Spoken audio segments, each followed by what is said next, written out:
Hello friends, welcome back to our channel. இன்றைக்கி நம்ம சேனலில் என்ன ரெசிபி பார்க்க போகிறோன்னா, இந்த சண்டே எங்கள் வீட்டில் எடுத்த மீனில் முட்டை இருந்தது, நிறையா இருந்ததுனால அதை வச்சு முட்டை பொடி மாஸ் தான் செய்ய போகிறோம். இதுதான் அந்த முட்டை. வாங்க எப்படி செய்கிறதுன்னு பார்க்கலாம். ஒரு பேனில் ஒரு 4 டேபிள் ஸ்பூன் எண்ணெயை ஊற்றிக்கலாம். எண்ணெய் காஞ்சதும் ஒரு பெரிய சைஸ் வெங்காயத்தை பொடி பொடியாக நம்ம கட் பண்ணி வச்சுருக்கோம். அதையும் இதோடு சேர்த்து நல்லா ஒரு பாதி அளவு வதக்கி எடுத்துக்குவோம். வெங்காயம் பாதி அளவு வதங்கி வந்ததும் இதில் நம்ம கட் பண்ணி வச்சுருக்கிற தக்காளி, நல்ல பழுத்த தக்காளி, ஒரு மீடியம் சைஸ் தக்காளி, அதையும் இதோடு சேர்த்து நம்ம வதக்கி எடுத்துக்கலாம். இந்த வெங்காயமும் தக்காளியும் நல்லா வதங்கி வரட்டும். மீன் முட்டை நம்ம கொஞ்சமாக இருக்கிறது தான் பார்த்துருக்கு. இந்த தடவை நிறைய இருந்ததுனால இந்த மாதிரி நம்ம செஞ்சிடலாம் அப்படின்னு நாங்கள் ட்ரை பண்ணுறோம்.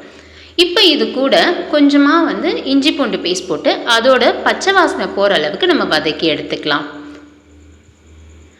இதுக்கு தேவையான அளவு உப்பு, மஞ்சத்தூள், காரத்துக்கு மிளகாய்த்தூள் குழம்பு மிளகாய்த்தூளே சேர்த்துக்கலாம். ஒரு ஸ்பூன் குழம்பு மிளகாய்த்தூள் சரியாக இருக்கும். இல்லை நல்லா காரமாக வேணும்னா கூட கொஞ்சம் அதிகமாக சேர்த்துக்கோங்க. இது எல்லாத்தையும் சேர்த்து நல்லா மிக்ஸ் பண்ணிவிட்டு மசாலாவோட வாசனை போகணுன்றதுக்காக கொஞ்சமாக தண்ணி ஆட் பண்ணி கலந்து விட்டுக்கலாம். இது நல்லா வற்றி எண்ணெய் பிரிஞ்சு வரணும். இப்போ எண்ணெய் பிரிஞ்சு வந்துருச்சு. இந்த ஸ்டேஜில் நம்ம க்ளீன் பண்ணி வச்சுருக்கிற இந்த முட்டைகளை இதில் நம்ம சேர்த்துக்கலாம். முட்டையை சேர்த்து இது நல்லா அப்படியே கொஞ்சம் கொஞ்சமாக கலந்து விடணும் நம்ம. அப்போ தான் அந்த முட்டை நல்லா பொரிஞ்சு வரும். இதுக்கு எண்ணெயும் கொஞ்சம் அதிகமாக தேவைப்படும். உங்களுக்கு எண்ணெய் கம்மியாக இருக்கிற மாதிரி இருந்ததுன்னா எண்ணெயும் கொஞ்சம் நடுவில் ஆட் பண்ணிக்கோங்க. அப்போ தான் அந்த முட்டை எல்லாமே நல்லா பொரிஞ்சு வரும். இப்போ பார்த்தோன்னா ஓரளவுக்கு முட்டை நல்லா நமக்கு பொரிஞ்சு வர ஆரம்பிச்சிருச்சு. எவ்வளோ போட்டு இப்போ எவ்வளோ வந்திருக்குன்னு பாருங்கள். அவ்வளோதான். இப்போ முட்டை எல்லாம் சூப்பராக பொரிஞ்சு ரெடி ஆகிடுச்சு.